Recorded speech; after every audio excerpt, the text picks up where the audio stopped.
Sir, thank you, sir. You have allowed me to speak on a very important issue. Sir, I would like to point out at the outset that SIR is violative of parliamentary legislation. It violates the powers prescribed by Parliament. It's contrary to the judgment of Supreme Court, a 3-judges judgment of Lal Babu Hussain, and it is a malified exercise of power to selectively disenfranchise on the basis of religion. Sir, Election Commission of India cannot be bigger than Supreme Court and Parliament of India, sir. Sir, may I point out to you, sir, the representation of the RP Act of 1950 and Registration Electoral Rules 1960 prescribe that inclusion in the electoral roll will be based on self-declaration of citizenship backed by one of 6 documents of identity prescribed in Form 6 of 1960 rules, including Aadhaar. Now, this is an act which was passed in Parliament, sir. Supreme Court, in its Lal Babu Hussain judgment, held that once an voter has been included in the electoral roll, there is a presumption that they are citizens and they cannot be removed except by an inquiry into the citizenship of the individual voter and giving them an opportunity of hearing after informing the basis on which doubt arose concerning citizenship. What is happening now is that the Election Commission is putting the burden of proof on the voter. It is completely in violation of the Representative People Act 1950, Electoral Rules of 1960 passed by this House and the Supreme Court judgment of Lal Babu Hussain, sir. SIR, sir, has turned this head on its head and puts onus on the voters, sir. Sir, voters who were part of the electoral roll in 2025, instead of being given the benefit of presumption, are required to submit documents to prove the citizenship. The 2003 electoral roll is arbitrarily fixed at the baseline for which revision is being conducted. Sir, ECI is not a body empowered to go into question of citizenship. A power lies with Ministry of Home Affairs, Government of India, and Foreigners Tribunal created under the Foreigners Act. Sir, may I point out to you that what ECI is doing is wrong. Section 14A of Citizenship Act 1950, read with 2003 NRC rules, Section 4, subsection 2, 3, 4, 5, 6, prescribe just such an exercise of evaluation of citizenship to be conducted by central government. How is it the ECI is assuming the power given to another agency of Parliament just by passing executive order? This is an occupied field. The ECI has no role to intervene. Sir, as per the ECI release, 65 lakh voters were included, whose names were included in the electoral roll after the commencement of SR exercise omitted from draft roll published on August 1, 2025.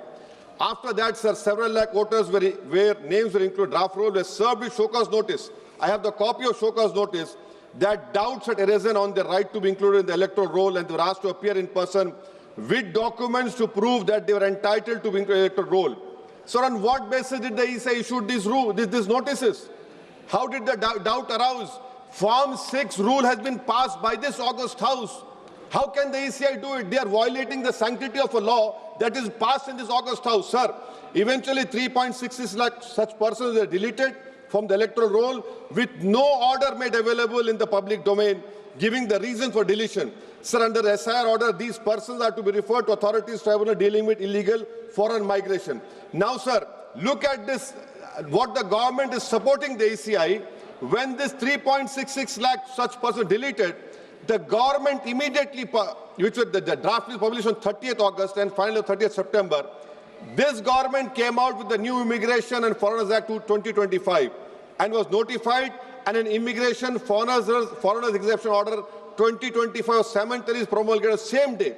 Under this order, sir, no action under Foreigners Act will be taken against illegal entry, presence for citizens of Nepal, Bhutan, Tibet and Sri Lanka, Tamils, in addition to persons other than Muslims belonging to Afghanistan, Pakistan, Bangladesh.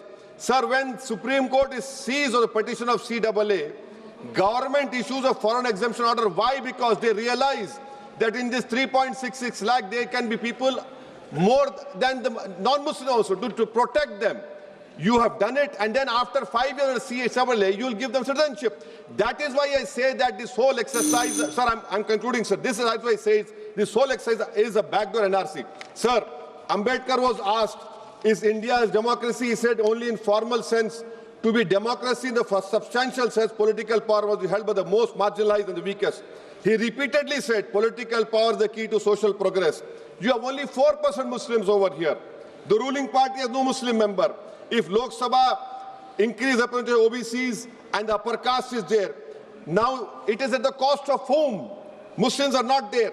They're not being reflected in the secular parties. For example, if Muslim majority seats like Wayanad can elect non-Muslims, surely Rai Bareli, Amethi, Ottawa can elect Muslims, sir. And now coming to this electors, sir. We are only become electors. We are not getting elected. Please conclude. Sir, I'm concluding. Sir, give me 2 minutes, sir. Please, sir. Now coming to this whole donations, BJP got 88% donations, sir. Nearly 2,243 crores. So we the people is now represented by We the Private Limited. I would request this ruling party to please consider adopting a mixed member parliamentary system like Germany. Each voter has 2 votes, one for their MP and one for a political party. A tally is done. First, all local winners get seats, and the rest of seats are filled with the overall number of seats. Each party matches roughly percentage. Secondly, sir, delimitation. Don't do delimitation like what you have done in Kashmir and in Assam. Because if BJP is delimitation another game, it has to win, then the loser is going to other political parties.